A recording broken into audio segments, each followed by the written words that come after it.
Bueno, buenos días a todos. Gracias, señora presidenta, gracias, fiscal general, por la invitación. Para nosotros es un honor poder acompañarlos esta mañana y seguir en esta temática que ya mis compañeros han presentado. Mi nombre es Gustavo Martínez, soy médico infectólogo, participo también de la mesa 14 de bioseguridad del Centro de Operaciones de Emergencia y en esto que se llama Plan de Mejora Continua en la Bioseguridad, yo quiero seguir un poquito en la línea que trazaron mis compañeros que me antecedieron. Nosotros estuvimos hace un tiempo dando una charla y aprendiendo entre todos lo que significaba el tema coronavirus en la actualidad, lo que es el contagio, lo que es la forma de contagio, y esta foto más o menos grafica lo que hoy sabemos. Y sabemos que coronavirus se contagia en forma directa por un individuo que está infectado, que libera gotas, que esas gotas pueden ser grandes o pequeñas, de acuerdo al tamaño de la gota es la distancia que va a recorrer, sabemos que puede ser de 1 metro, de 2 metros, y también sabemos que si el huésped susceptible o el otro individuo está protegido y la persona que tose o estornuda, que libera esas gotas, también está protegida, ese riesgo se disminuye muchísimo hasta llegar a un 0,1 a 0,5% de riesgo. Entonces, esta foto nos enseñó y nos puso hoy en día en una situación diferente y en una situación de información correcta acerca de cómo cuidarnos. Ahora bien, después de esto depende de cada uno de nosotros cómo implementamos esas medidas de cuidado, cómo nos manejamos en la sociedad y dónde aplicamos las medidas como corresponden. Hay una terminología, un término que se utiliza en medicina, sobre todo en lo que es control de infecciones asociadas al cuidado de la salud, que se llama bundle o grupo de medidas. Esto significa que si yo conozco que tengo 5 medidas que son efectivas para prevenir algo, pues tengo que aplicarlas en todo momento y a las 5 medidas. Si yo pierdo la posibilidad de aplicar algunas, voy a empezar a tener riesgos, como bien explicaron mis antecesores. Entonces, hoy nos vamos a adentrar puntualmente en lo que es prevención y en los 3 pilares fundamentales. Los que participaron de la primera capacitación pueden llegar a recordar esta diapositiva. Les comento que esto va a quedar guardado aquí para que ustedes puedan difundirlo. La idea es, van a ver que hay diapositivas que tienen demasiado texto, pero justamente quise poner todo el texto escrito para que les quede a ustedes y lo puedan leer en cualquier momento. Si yo explico demasiado, les va a quedar poco texto y no van a recordar qué decía cada diapositiva. Básicamente, entonces, después de esta interrupción, seguimos. Prevención, 3 pilares fundamentales. Primer pilar, organizacional, lo que son barreras físicas, ventilación y distanciamiento. Son medidas a aplicar técnicamente en el lugar de trabajo, en nuestro domicilio, en la sociedad, en un bar o en un restaurante. ¿Estamos? Yo no voy a hacer diferenciación entre cada uno de los sectores porque justamente esa es la idea de un bundle. Si yo tengo que tener distanciamiento en mi trabajo, es el mismo distanciamiento que tengo que tener en la fila del banco o en el restaurante donde voy a comer. Entonces, eso lo debo aplicar en todos los momentos y en todas las actividades. El segundo pilar son normas y procedimientos para minimizar la exposición personal, limitar el personal o controlar el personal de ingreso, y esto tiene que ver justamente con un rediseño, con un diseño laboral actual de que esta pandemia vino para cambiar paradigmas de funcionamiento en los trabajos en el mundo. Lamentablemente tenemos que trabajar de forma diferente a lo que lo hacíamos hace un año atrás. La tercera pata tiene que ver con el uso del equipo de protección personal y la higiene. Temas que no son menores y que también debemos recordar que son para utilizarlos permanentemente y en forma correcta. Entonces, el primero, organizacional, dijimos barreras físicas, ventilación, distanciamiento. Si existen barreras físicas, darle el uso adecuado. ¿Qué significa? Yo estoy en mi oficina de atención al público y tengo una barrera de acrílico adelante. Eso significa que me tengo que dirigir al público a través de esa barrera física, no por el costado, ni permito que la gente ingrese por el costado. ¿Está bien? Porque esa barrera está puesta para que yo justamente esté protegido y la persona que viene a atenderse también esté protegida. Segundo punto, dice colocarse siempre detrás de la protección y nunca hacerlo por los costados, es lo que yo les explicaba. Es un elemento más del área de trabajo y deberá ser decontaminado o limpio en forma regular y protocolizada. Como dijimos en la primera reunión, lo ideal es que el servicio de higiene y limpieza tenga un protocolo establecido de tiempos en que hace la limpieza y desinfección de cada lugar de trabajo. Ventilación de ambientes cerrados, y esto es muy importante a pesar de las bajas temperaturas. Se ha demostrado en el mundo que la ventilación de los ambientes cerrados lo que hace es modificar y transformar en forma anárquica la circulación del aire y no de una forma diseñada como para que vaya circulando y pueda ir generando una aerosolización de estas gotas y contagiar a todos los de la oficina, del restaurante o del colectivo, en el caso del transporte público. Esto se ha estudiado en centros de alimentación, en restaurantes, inclusive en colectivos y aviones, y se ha demostrado que la circulación homogénea del aire genera este tipo de riesgo. Cuando nosotros abrimos una ventana, ventilamos, cambiamos esa circulación, las gotas caen más rápido al piso y evitamos así contagios. Y evitamos también el uso de la climatización con aires tipo split. Ustedes saben que el aire tipo split no trae aire de afuera, sino que recircula el mismo aire del ambiente. Entonces, si lo podemos evitar, lo evitamos. Yo sé que a veces los splits son frío-calor, en invierno utilizamos el calor del split, pero es circulación de aire viciado, es circulación de aire de la misma oficina. Si lo podemos evitar, lo evitamos. Bien, distanciamiento. Como veían, yo lo tenía en otro color porque merece una apreciación especial. Fíjense las fotos del costado, vemos que se marcan en los protocolos los distanciamientos entre mesa y mesa en los restaurantes, inclusive inhibiendo la utilización de algunas mesas para certificar este distanciamiento. Y fueron protocolos que se presentaron acá al COE y que se habilitaron los restaurantes, pero claro, cumplimos eso en el restaurante, en el bar, pero después no lo cumplimos en el ambiente de trabajo o en una reunión con amigos. Entonces volvemos a estar expuestos. Es lo que le decía del bundle. O lo aplicamos en todo momento y como corresponde, porque si no, el impacto positivo va a disminuir y el riesgo va a estar entre nosotros. Fíjense que dice optimizar el número de integrantes en una oficina, puntualmente en el trabajo. Si el espacio es muy pequeño y yo no puedo lograr el distanciamiento, pues vamos a tener que ser menos en la oficina, pero vamos a tener que asegurar el riesgo laboral mínimo. Entonces, de ese modo lo podemos manejar. Vamos a evitar la circulación innecesaria.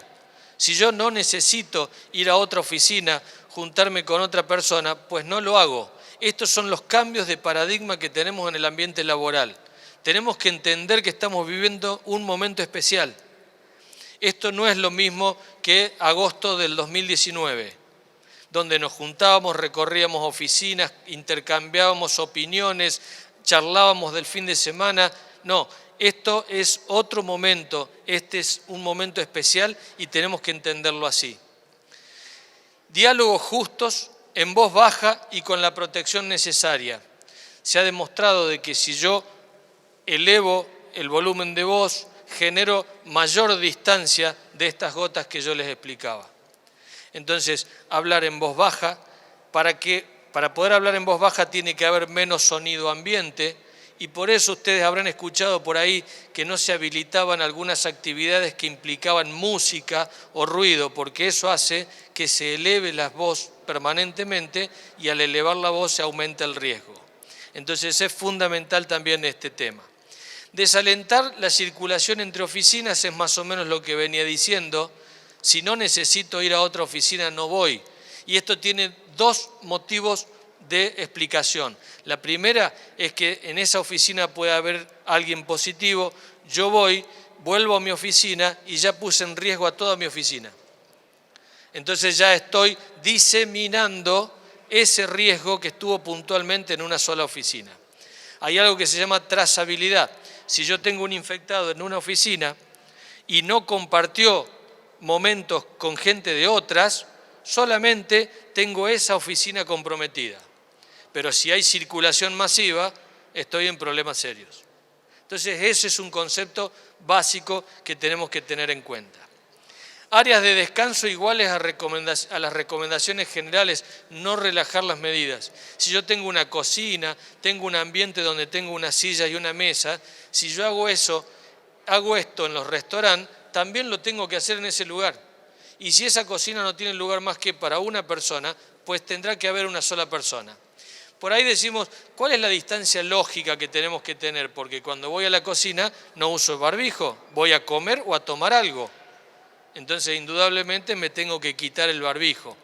El distanciamiento lógico no puedo estar midiendo permanentemente, pero puedo extender mi mano así, la otra persona extiende su mano desde su lugar y no tengo que tocar la punta de los dedos.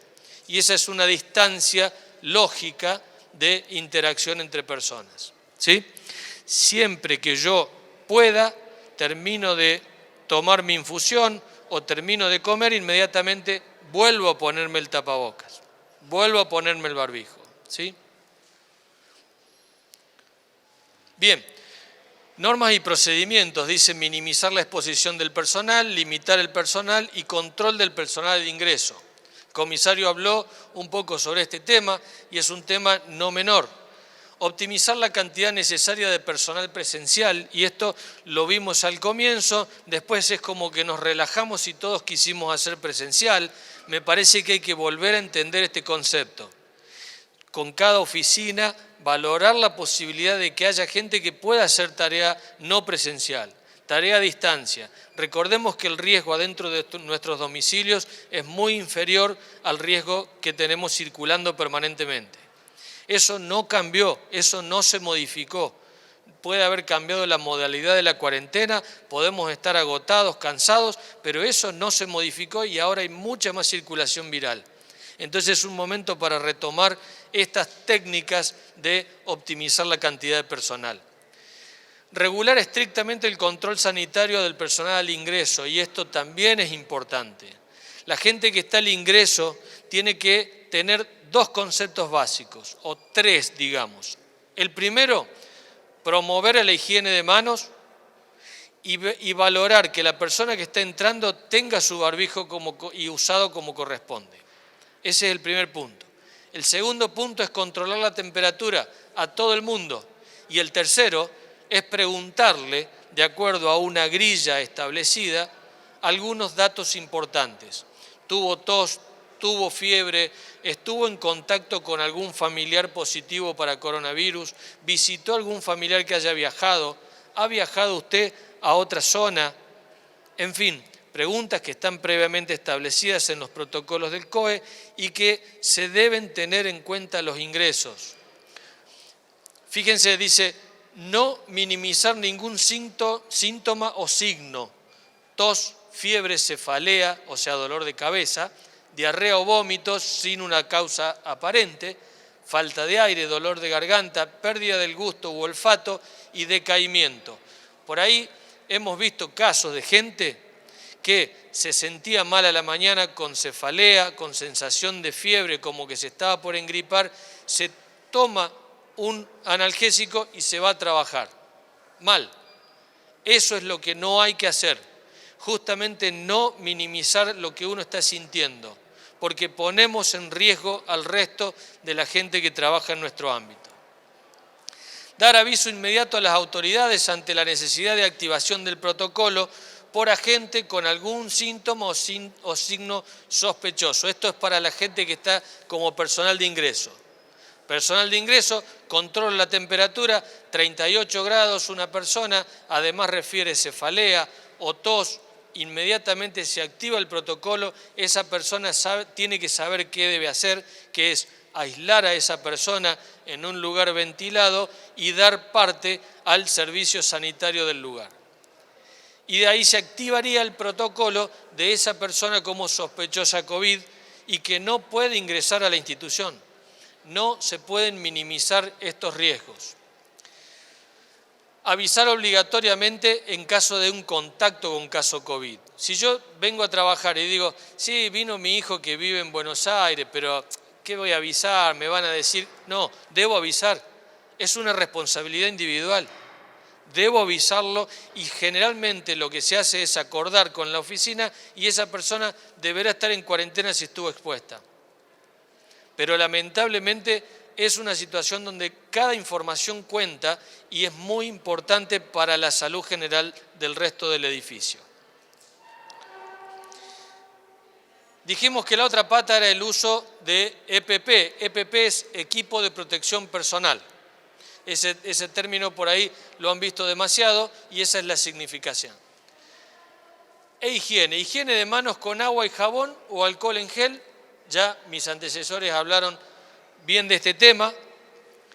Barbijo o tapaboca, protección ocular o facial, higiene de superficies y elementos. Fíjense, lavandina diluida o hipoclorito de sodio es lo mismo, 10 centímetros cúbicos en 990 de agua, esto dura 24 horas y el otro elemento para utilizar es el alcohol al 70%. Vamos a ir desglosando cada uno de ellos. El primero, higiene de manos con agua y jabón o alcohol en gel. Fíjense, siempre después de haber estado en contacto con superficies o elementos que puedan estar contaminados. Siempre. Siempre antes de comer y luego de haber trabajado con papeles. Elemento clave para ustedes. Trabajan con papeles todo el día.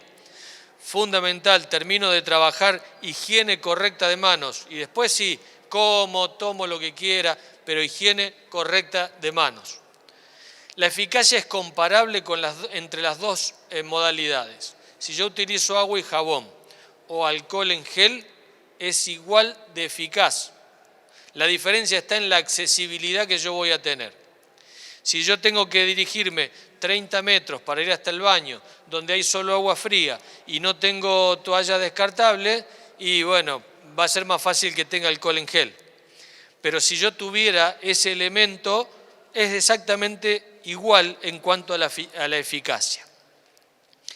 Con agua y jabón sí, insume un poco más de tiempo, porque tengo que mojar mis manos, luego tengo que esparcir correctamente por todas las manos el jabón y luego enjuagarme, a diferencia de la frotación que se hace con el alcohol en gel, que es mucho más rápido. Pero después de 4 o 5 higienes realizadas con alcohol, debemos hacer una con agua y jabón, porque a todos les debe haber pasado que quedan las manos pastosas con el residuo de gel. Y eso termina siendo incómodo y riesgoso. ¿Sí? El frotado con alcohol se debe hacer hasta que el secado de las manos sea completa. No es que me lavo un poco y después sacudo las manos para que se seque el alcohol. No, sigo frotándolas hasta que se seque completamente el alcohol. Los antisépticos actúan cuando se secan. Entonces no porque tenga las manos mojadas de alcohol voy a estar más protegido. Se debe haber secado previamente. Barbijo o tapaboca. Debe estar correctamente colocado. ¿Qué significa eso? Me tiene que tapar el mentón, la nariz y la boca. Si no cubre esas tres partes, no está correctamente colocado. Y eso es fundamental. Debe estar siempre colocado, obviamente. No se debe tocar su frente. Yo no puedo estar permanentemente tocando el frente del barbijo, porque el frente del barbijo se entiende que es la parte justamente que está más contaminada. Se debe desechar en lugares asignados, algo que comentó el comisario. Hay lugares designados para desechar los barbijos. Yo no puedo dejar los barbijos encima de las mesas, encima de un escritorio, encima de las sillas. El barbijo se debe desechar donde corresponde, si es desechable, si es descartable. Si es un tapaboca lavable, lo guardo en un elemento que puede ser una bolsa tipo Ziploc y me lo llevo al domicilio, lo lavo correctamente y lo vuelvo a utilizar. Pero no se dejan descartados en cualquier parte. Los tapabocas pueden reutilizarse luego de lavarlos correctamente. Cualquier jabón detergente decontamina el tapaboca. Recuerden ustedes que el coronavirus tiene una cubierta de grasa. Todo lo que elimine la grasa, elimina el coronavirus. Detergente, jabón, hipoclorito, temperatura, agua a más de 60 grados, la plancha, etcétera, etcétera. No se recomienda utilizar N95 y menos con válvula de exhalación. ¿Esto por qué? Primero porque es un insumo que en algún momento puede ser crítico. Si comienzan a aumentar los casos y tenemos mayor internación de pacientes en los hospitales, puede que ese recurso comience a faltar. Entonces es importante guardarlo para esas ocasiones. Y menos con válvula de exhalación, que son unos barbijos N95 que tienen un plastiquito al frente, esa es una válvula de exhalación. Eso significa que cuando yo exhalo, el aire sale más fácil por ahí. Cuando yo inhalo, por ahí no entra nada, entonces filtra para yo protegerme. Esos barbijos son puntuales de utilización dentro de las terapias intensivas, dentro de los quirófanos, donde hay riesgo de aerosolización, pero no protegen al otro. ¿Cuál es el fundamento del tapaboca o el barbijo? El fundamento del tapaboca o barbijo es proteger al otro, no es protegerme yo. Entonces, cuando yo estoy dialogando con alguien que no tiene tapaboca, esa persona no me está cuidando a mí. ¿Se entiende? No es que yo digo, yo total estoy protegido, tengo tapaboca. No, la otra persona me está liberando gotas permanentemente. Y esas gotas no solo pueden entrar por la boca, sino que pueden llegar a nuestros ojos, que también es la mucosa. Entonces, los dos tenemos que estar con barbijos para estar correctamente protegidos. Fíjense que acá hay una foto de un barbijo tipo quirúrgico, como el que tengo yo. Algunas consideraciones. Se toma siempre de los costados, nunca del frente, para quitarlo o para colocarlo. Tiene un alambrecito encima, que ese es el que fija los bordes al costado de la nariz. Y adelante tiene como unas persianas. Yo siempre digo que la forma de colocarlo es con las persianas hacia abajo. Entonces hay una sola forma de colocarlo. La parte celeste hacia afuera, la parte blanca hacia adentro. No hay cómo errarle. ¿Se debe usar este o se puede usar un tapaboca? Cualquiera es igual de eficiente para utilizar en la tarea social o en el ambiente de trabajo que ustedes realizan. En el ámbito hospitalario, donde la circulación viral es mayor, indudablemente vamos a tomar otros recaudos. Pero en el ambiente de trabajo pueden utilizarse cualquiera de los dos. Bien, y vean algunas fotos que seguramente las deben haber visto en las redes sociales, fueron muy distribuidas, pero fíjense, este primero lo tiene mal colocado porque tiene la nariz descubierta. Yo estoy dialogando con alguien, viene un abogado y yo estoy en mi oficina, no tengo protección y el abogado está enfrente y tiene el barbijo abajo. Inmediatamente le digo, colóquese bien el barbijo, porque me tengo que proteger yo. Obvio que puede ser a la inversa. La persona que viene puede tenerlo bien y yo mal. Y él me lo tiene que decir. Entre todos nos tenemos que cuidar. Vean, el segundo también es un barbijo muy pequeño, no le cubre totalmente. El tercero parece que está protegiendo la tiroides. Han visto mucha gente en la calle que anda con el barbijo en el cuello. No sirve para nada.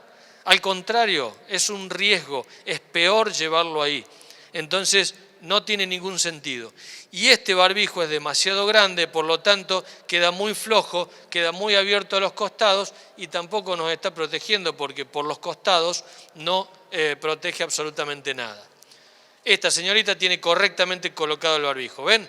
cubre prácticamente toda la nariz, cubre el mentón, es bastante justo porque se alisa en el frente y está correctamente colocado. ¿Correcto? Incorrecto. Bien, protección ocular o facial. La protección ocular o facial sería importante en el ambiente de atención cuando yo no tengo una barrera física delante.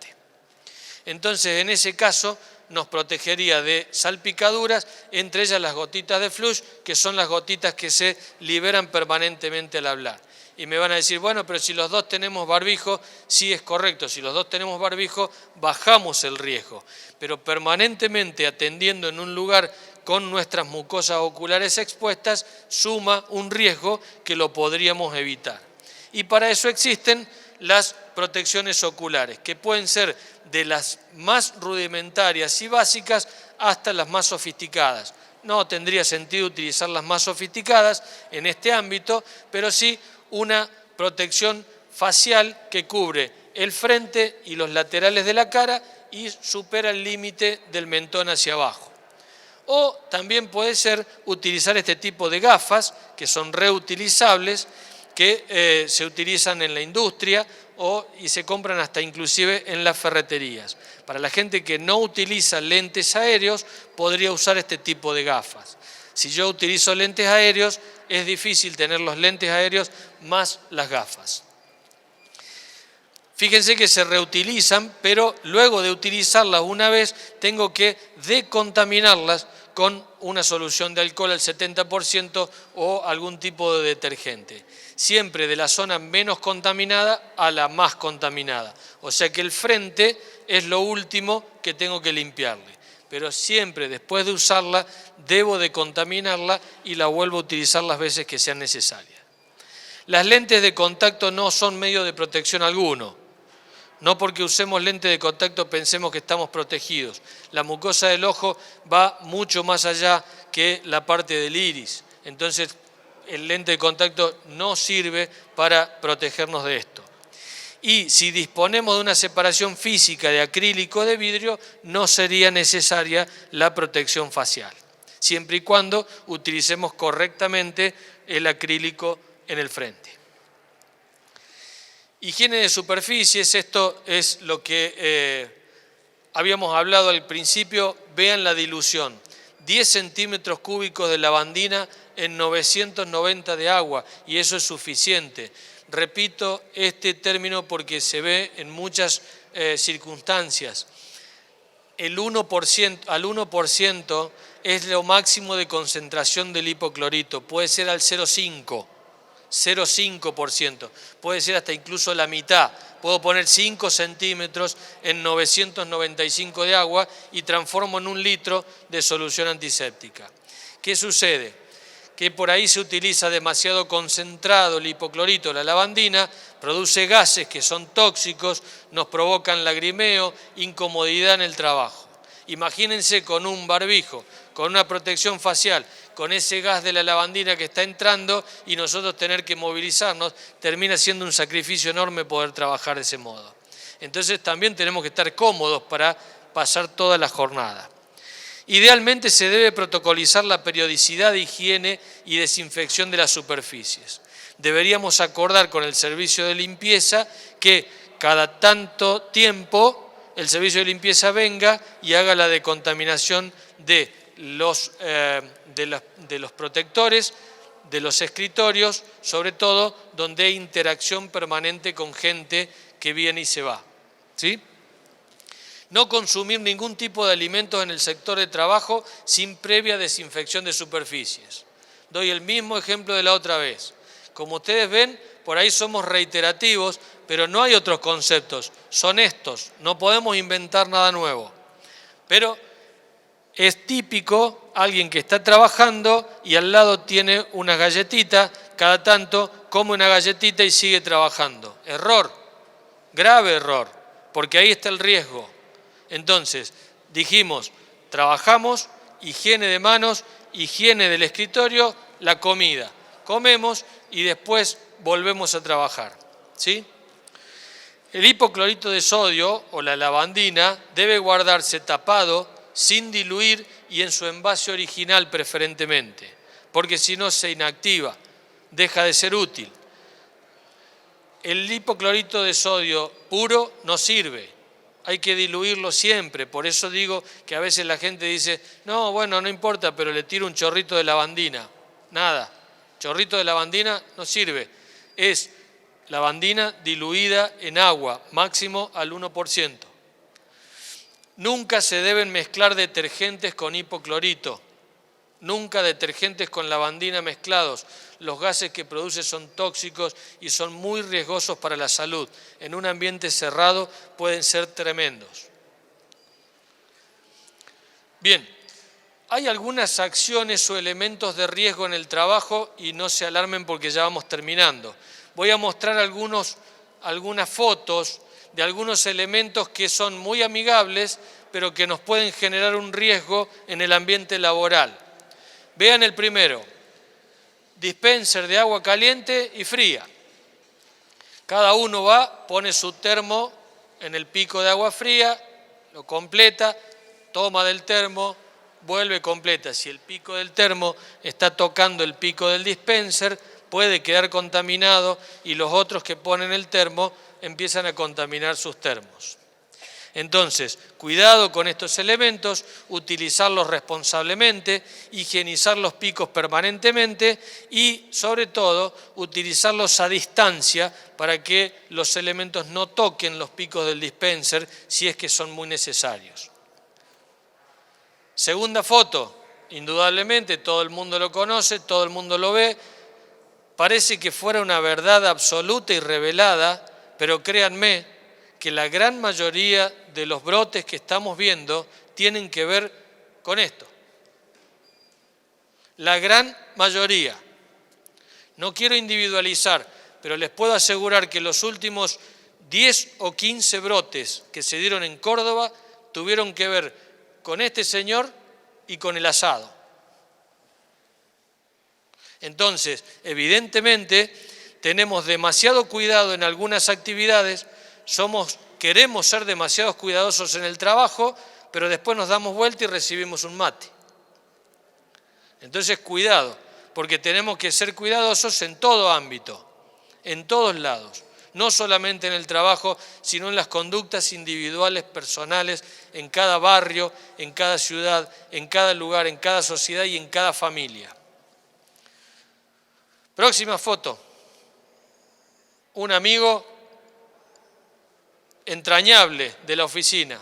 Mirá la foto que le saqué el fin de semana y pasa el celular, tic, tic, tic, tic, por cada uno, mostrando la foto.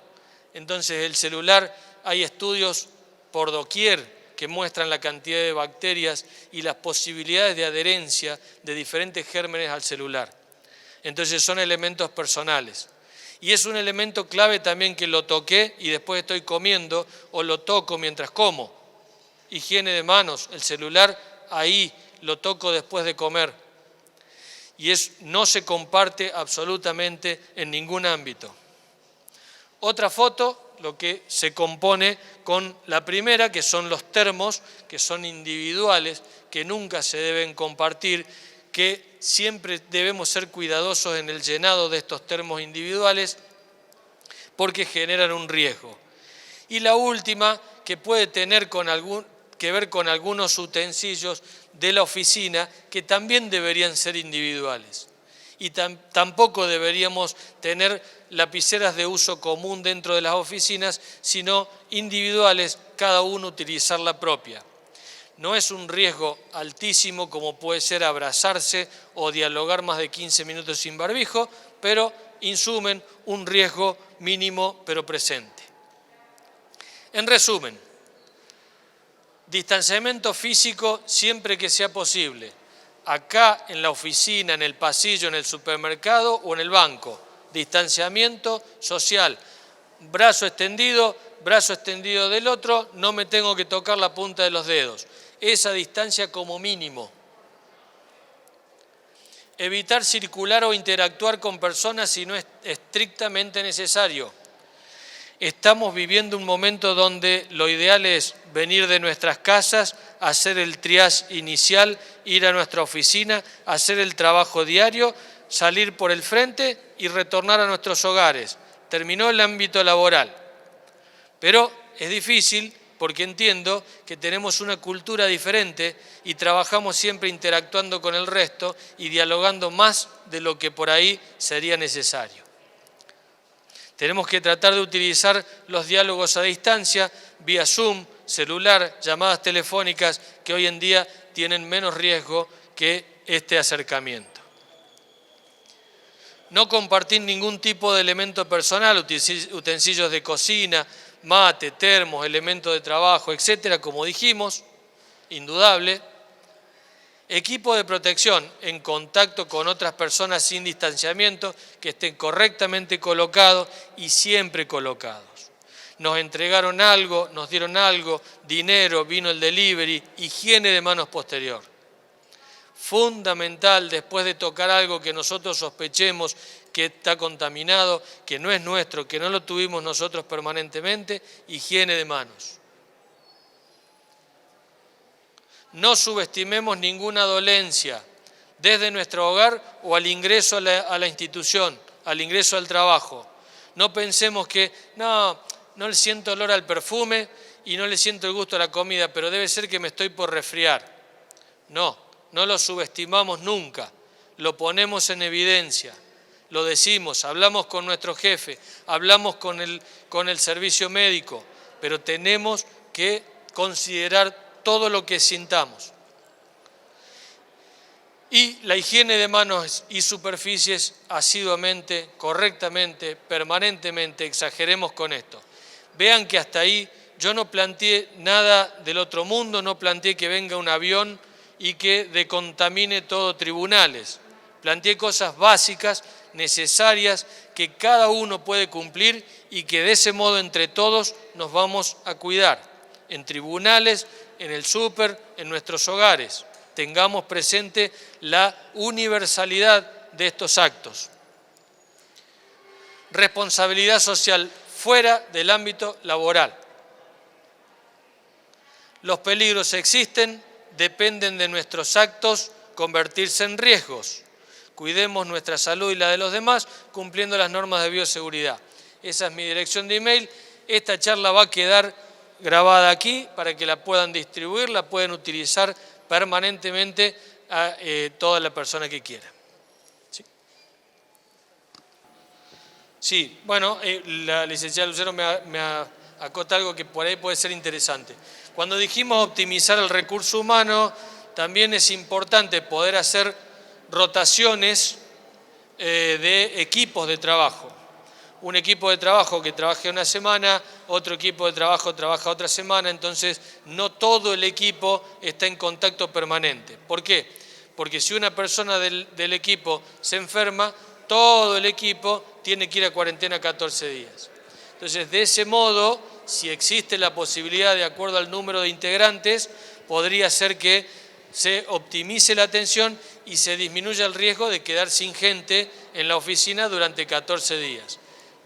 Recuerden que cada uno que se enferma, los contactos 14 días a su casa. Sí, comisario. Bien, perfecto. Es optimizarlo de ese modo. Creo que es la última.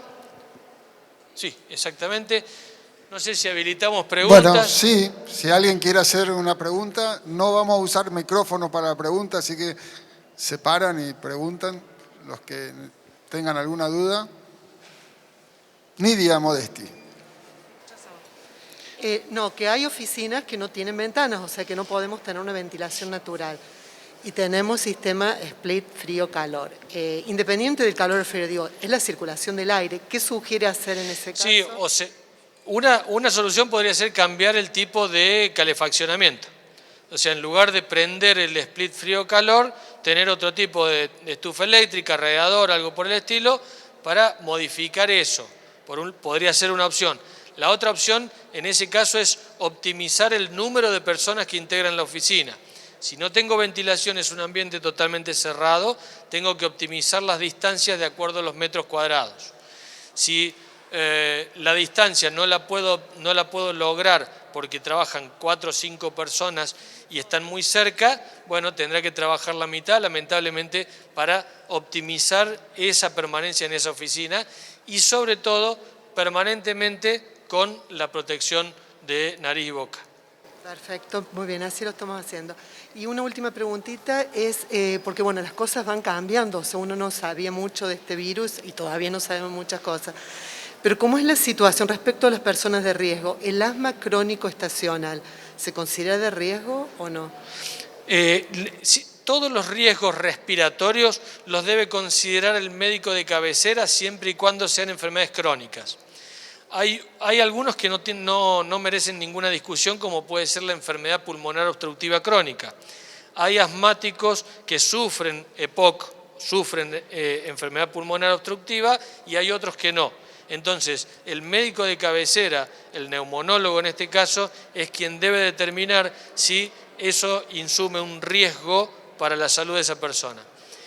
Es importante que cada uno que tenga dudas en ese sentido consulte con su médico, porque a veces se minimizan algunos riesgos. Hoy hemos encontrado que hay riesgos, cada día estamos encontrando más cosas de acuerdo a los estudios clínicos que se dan. No, el virus se ha presentado del mismo modo en todas las regiones del mundo. Entonces, vamos viendo en nuestra evaluación clínica de los pacientes que tenemos, inclusive se analizan hasta las causas de muerte. La mortalidad merece un análisis especial. ¿Por qué se muere la gente que se muere por coronavirus en una determinada región?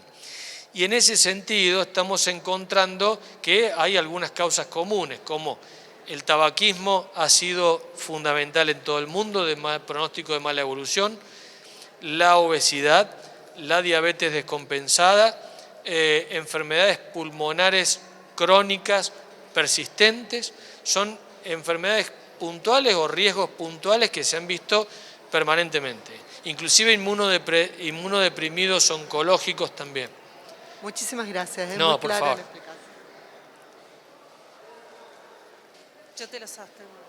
Doctor, 2 preguntas. En relación a, usted habló de los equipos de trabajo con una rotación semanal, cuando en principio era de cada 15 días. ¿Qué es lo correcto?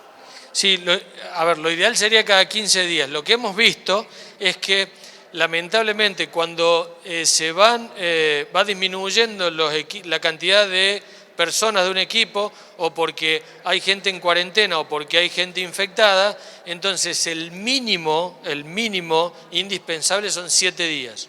Si por la cantidad, por el número de personas y por la realidad actual epidemiológica se puede hacer cada 14, está perfecto, sería bárbaro. Perfecto. Es el ciclo completo los 14. Ok, sí. Otro tema, en relación a las personas de riesgo y la trombofilia, porque, ¿por qué le hago esta pregunta? Hay mucha gente que tiene esta dolencia y se ha detectado en exámenes cadavéricos que afecta el COVID al tema de la coagulación. Sí, a ver, en realidad no se ha demostrado de que la trombofilia per se, o sea, como enfermedad, sea un factor de riesgo, aunque hay algunos pacientes que tienen tratamientos especiales de la trombofilia que sí terminan siendo personal de riesgo.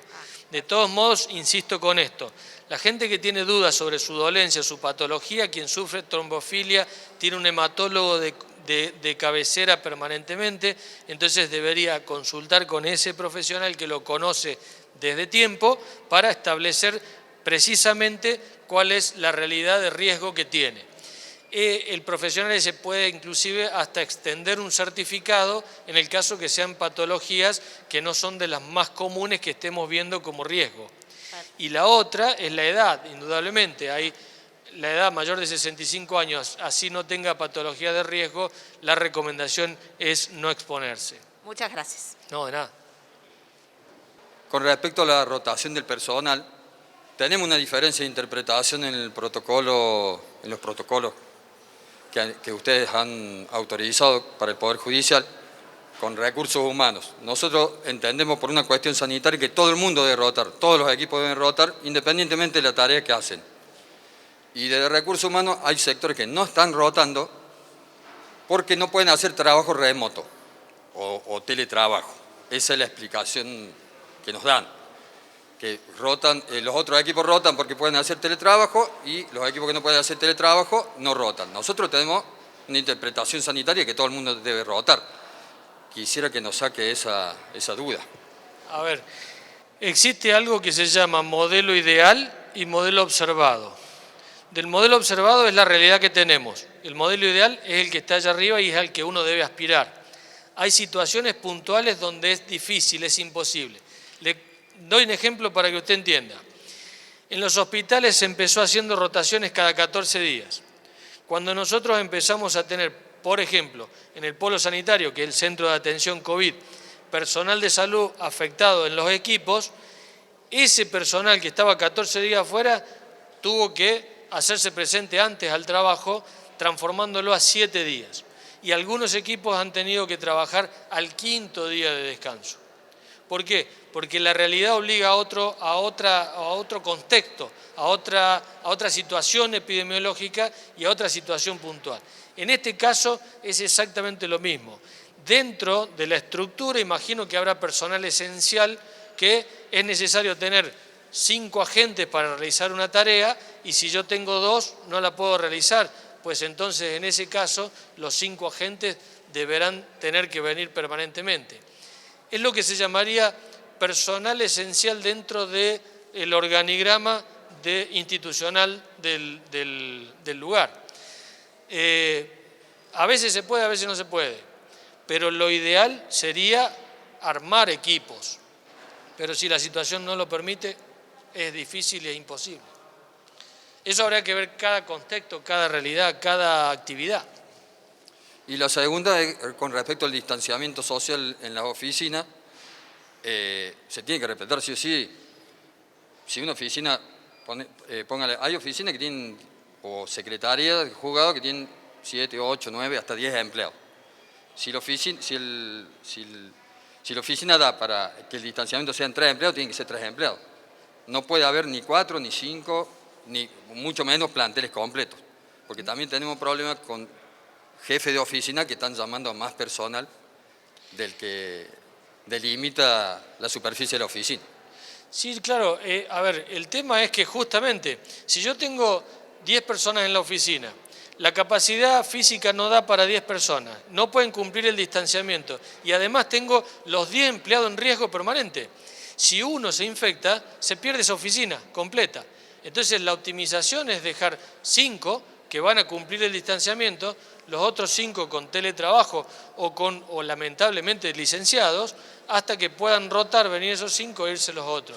Es una forma de optimizar el personal trabajando. Si yo optimizo el personal en la mitad en esa oficina, nunca se va a cerrar esa oficina. Porque si un equipo cae, el otro equipo lo reemplaza. Pero si tengo los 10 empleados trabajando y cae uno, cae la oficina 14 días. Es peor en ese sentido. Por eso es una cuestión de concepto. El jefe tendrá que entender este concepto y es cierto, y esto es algo que lo tenemos presente, todos los trabajadores estamos exigiéndonos mucho más en esta época. Porque si la mitad tiene que hacer el mismo trabajo, indudablemente tenemos que trabajar el doble. Y esa es una realidad, lamentablemente. Ni las oficinas estaban preparadas para una pandemia, ni los edificios, ni el sistema sanitario, ni la realidad laboral, ni las leyes laborales.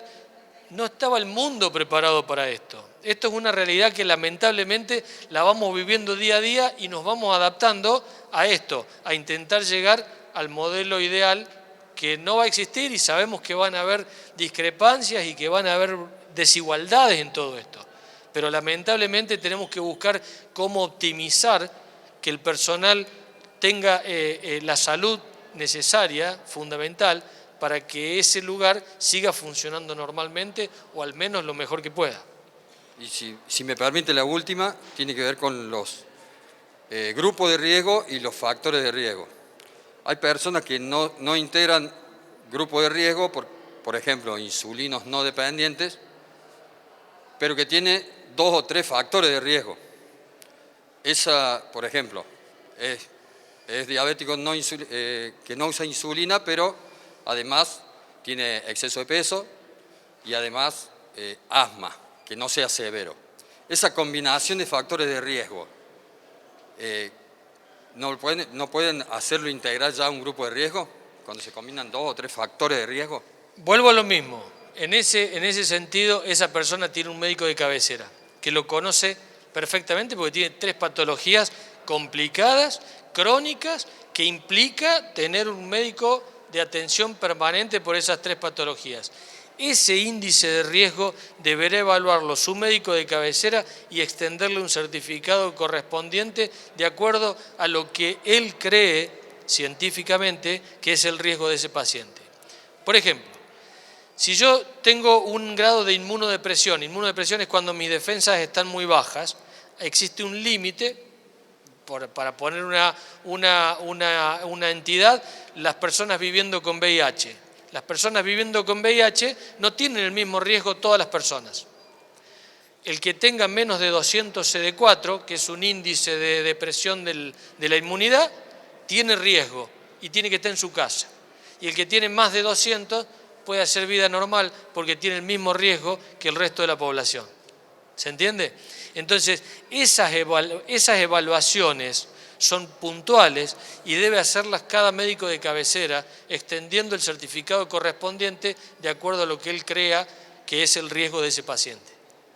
Porque poner todo en la misma bolsa es muy difícil, es como se dice siempre, legislar para todos es imposible, hay excepciones y esas excepciones las tiene que ver cada profesional. Muchas gracias. No, por favor. Quería hacer una descripción de cómo son los sistemas de climatización de nuestros edificios y de ahí va a surgir una pregunta que quiero que conteste lo que preguntó Nidia y lo que se dijo puntualmente el señor Sarfer y en uno de los slides. Los equipos de climatización de nuestros edificios son equipos centrales con renovación de aire al 20%. Nuestras acciones son de mantener limpios los filtros. Por eso tenemos lugares, algunos sin ventilación natural, digamos, ¿sí? Atendiéndolo de este modo. Aquí se dijo en uno de los slides, evitar o se sugiere el poco uso de los splits, que es otro tipo de sistema de climatización. Y después Nidia preguntó algo similar. Entonces la pregunta concreta es, ¿estamos en las acciones correctas? ¿Tenemos dependencias donde no hay mucha ventilación natural? Sí, sistemas de climatización, frío-calor, con renovación de aire, equipos centrales. Así estamos trabajando, hacia eso va la pregunta, si estamos bien direccionados. Sí, a ver, indudablemente que los equipos centrales con renovaciones permanentes de aire son lo que aspira a ser lo más seguro. Indudablemente que en las instituciones de salud, por ejemplo, a eso se le agrega filtro HEPA, que es un tipo de filtro especial de alta eficacia para evitar cualquier tipo de riesgo de aerosolización, como sucede en los quirófanos, en las terapias intensivas y demás. Pero en ambientes habituales, comunes, eso es lo ideal, tener un equipo que renueve el aire del ambiente, que no recircule el aire viciado. Y eso es lo que hace el split. El split Claro. Individual recircula el aire viciado de un ambiente. Exacto. Por eso yo pongo... O sea, evitemos el uso evitar de el eso split. en lo posible. Los equipos centrales como tenemos nosotros están en la dirección correcta entonces. Exacto. Okay. Doctor, volviendo a la temática de las causales de exhibición de las enfermedades generales. Usted sabe, yo soy médico del Servicio de Medicina Laboral encargado y tengo que delimitar quiénes se exhiben para hacer tareas presenciales o no, junto con el cuerpo médico del que represento. Tenemos la gran problemática de que hay una alta incidencia de estas afecciones, hipertensiones, diabetes, problemas respiratorios como el asma, que sus médicos, la mayoría, sugieren la no presencialidad laboral, ¿no? Y tenemos que delimitar porque una alta incidencia, prevalencia que tiene estas afecciones incide mucho sobre la población nuestra, en personas inclusive especializadas, funcionarios, magistrados, todas esas cosas. Entonces nos encontramos en esta situación que tenemos que delimitar quiénes son los que se exhiben y quiénes no. En algún momento estamos planteando estadificar estas mismas afecciones, cuándo pueden ser más graves o cuándo no. ¿El COE tiene algún puntualizada estas enfermedades que deberían eximirse sí o queda a criterio del área médica o del profesional que emite su certificado?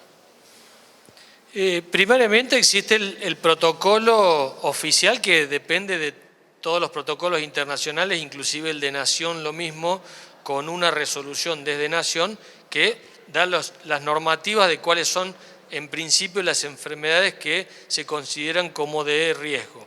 Después vienen estos puntos grises, tenemos blanco acá, negro acá, en el medio una serie de grises que indudablemente tienen diferentes tonalidades. Doctor, usted sabe igual que yo que 2 más 2 no siempre es 4 en medicina. Una persona que puede ser diabética no insulino requiriente, pero puede tener una hemoglobina glicosilada de 11 y estar descompensado desde hace 3 años y el riesgo en esa persona va a ser mayor a pesar de no ser insulino requiriente, o sumarle una obesidad mórbida. Entonces, digamos, me parece que lo ideal es consensuar con el médico de cabecera ese tipo de riesgo para ir viéndolo. Es muy difícil protocolizar el 100% de los casos. Hay casos individuales que, bueno, hay que valorarlos cada uno. Hay una mesa en el COE de clínica.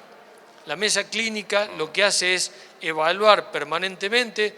Si no estoy equivocado, creo que a fin de mes sale el informe del segundo ciclo, evaluando la presentación clínica y los antecedentes de todos nuestros pacientes que vamos teniendo.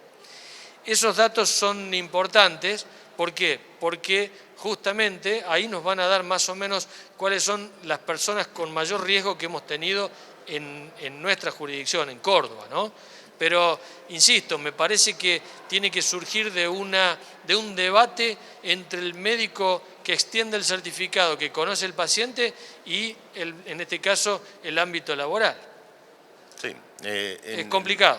Muy complicado y muy difícil llevarlo a la práctica. La verdad que son muchos los casos y hay un punto que no podemos compartir el criterio del médico tratante con la realidad laboral y del médico laboral.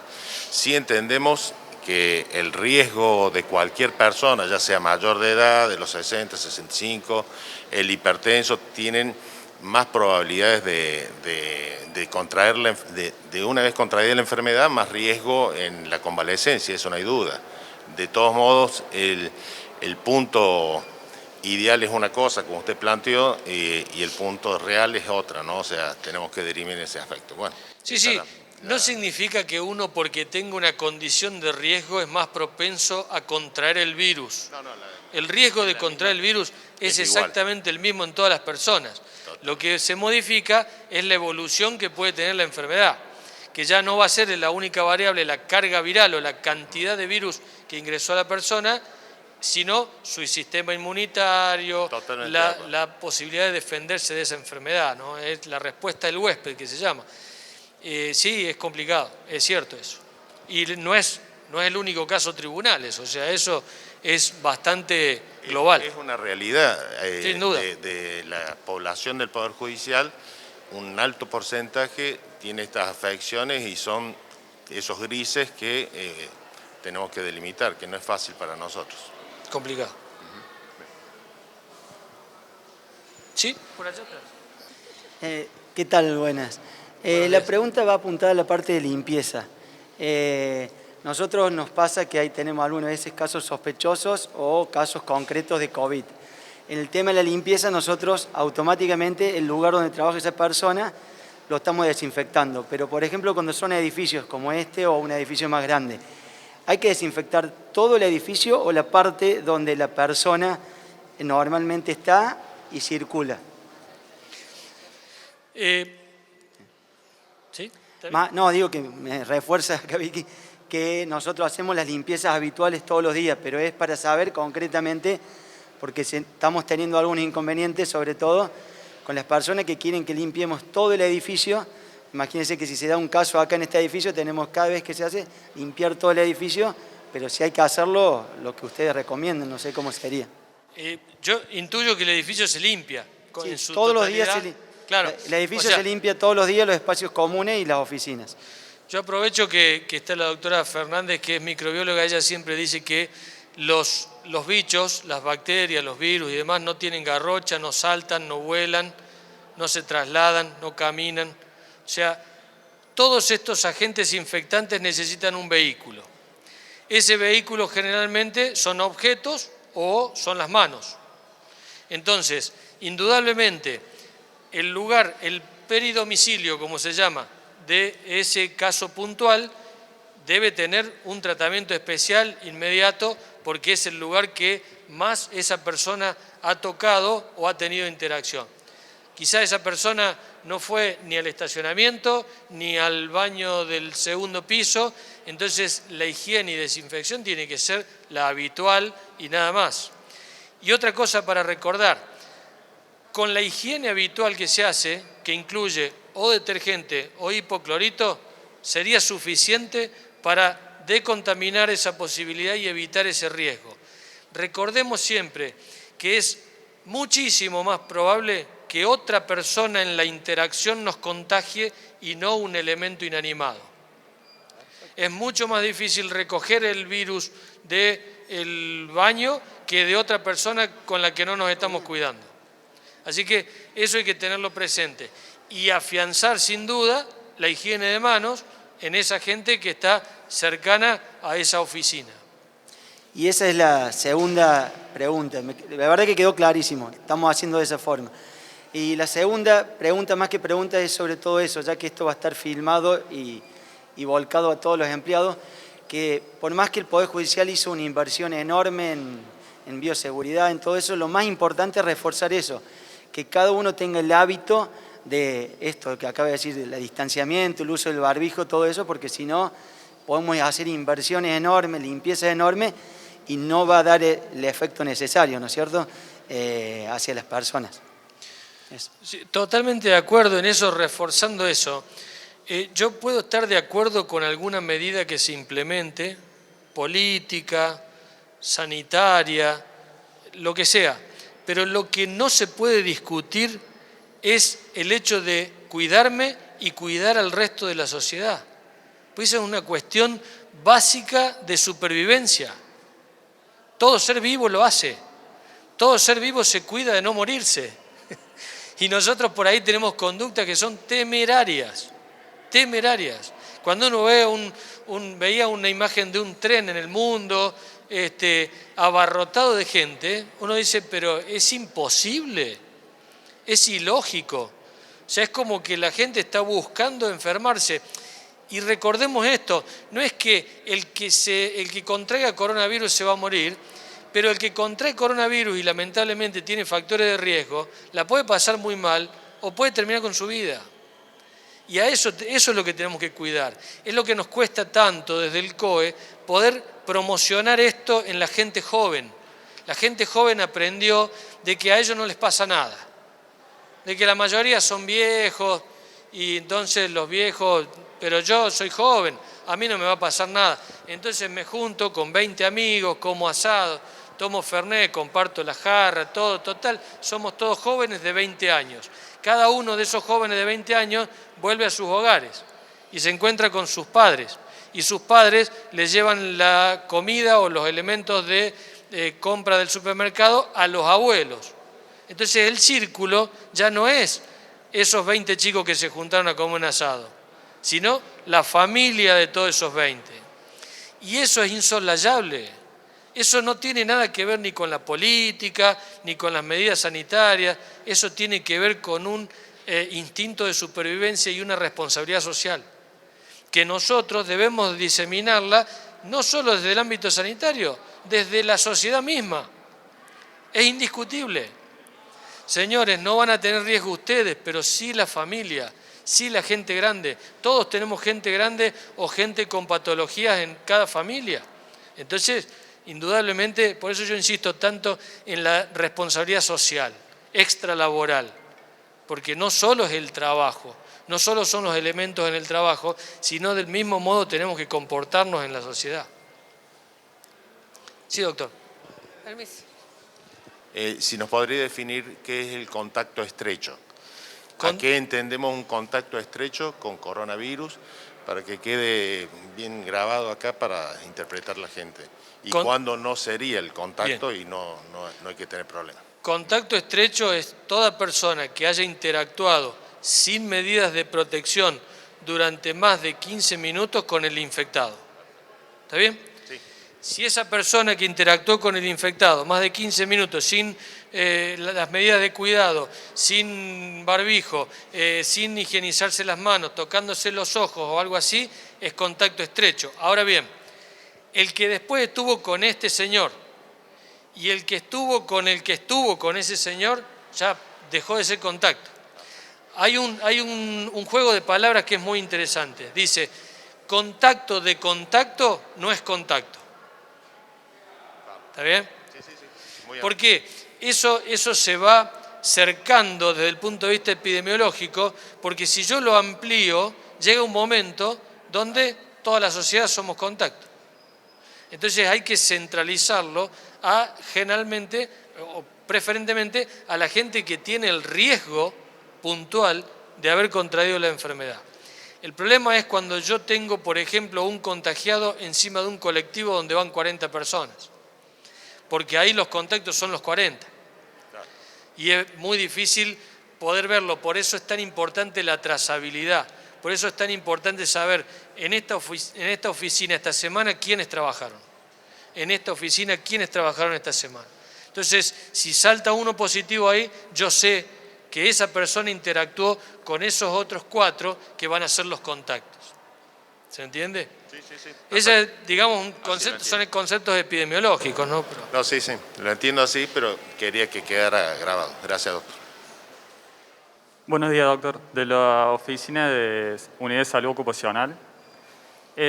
Nos llegan consultas, sobre todo en el elemento de protección personal, en lo que son barandillas, que es la recepción de documentación, expedientes, el uso de lo que son guantes de látex por parte del personal. Nosotros no hemos dado la recomendación del uso de guantes, sí de lo que es, obviamente, el lavado constante de manos y la higienización. ¿Eso es correcto o se puede hacer la recomendación del uso de guantes de látex? Buen día, buena pregunta. Es la pregunta de siempre en todos los ámbitos. Yo no puse guantes como factor de protección. El guante tiene algunos conceptos que son importantes detallarlos. El primero es que es un elemento que da una falsa sensación de seguridad. Yo tengo los guantes, listo, soy inmune porque tengo guantes. Ahora, toda persona que yo la veo con guantes en ambiente no sanitario, le pregunto, ¿hasta cuándo tenés los guantes puestos? ¿En qué momento los retirás? ¿Dónde lo desechás? ¿Y qué haces posteriormente? ¿Por qué? Porque eso no está establecido. Y no está establecido porque no es una indicación. Si yo soy cocinero, yo sé que me tengo que poner los guantes, tengo que cocinar. Cuando terminé de preparar todos los alimentos, me quito los guantes, me lavo las manos y terminó el procedimiento. Pero en el ámbito laboral que no se usa guante habitualmente, no tengo ese límite. No sé cuál es el límite para retirarlo. Ese es el primer concepto. El segundo es que el guante se contamina y el guante no se lava con agua y jabón y el guante no se lava con alcohol, no se decontamina con alcohol. El guante es desechable, es descartable, yo lo coloco, hago el procedimiento, lo retiro y me lavo las manos. Como en esto no está establecido, mucha gente utiliza alcohol en gel encima del guante. Eso no sirve para decontaminar el guante porque el alcohol en gel le cuesta mucho absorberse en el guante, en el látex.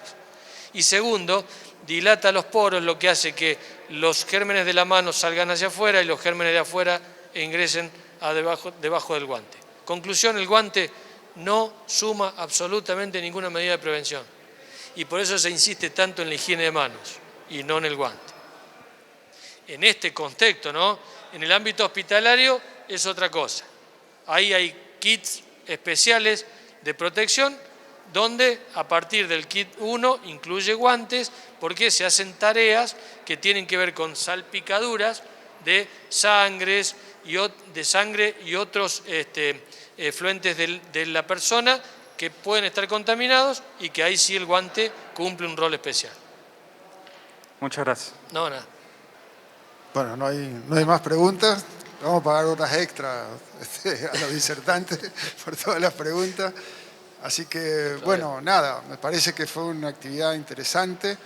Yo les agradezco mucho a Héctor, a Freddy, a Marco y a Gustavo, que nos han dado una mano en todo esto, que nos vienen ayudando de una manera muy importante. Hay que destacar el trabajo que hace muchísima gente en tratar de cuidarnos, de ayudarnos.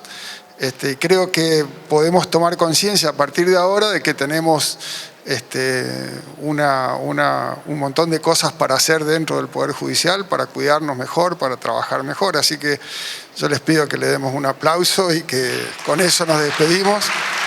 Muchas gracias.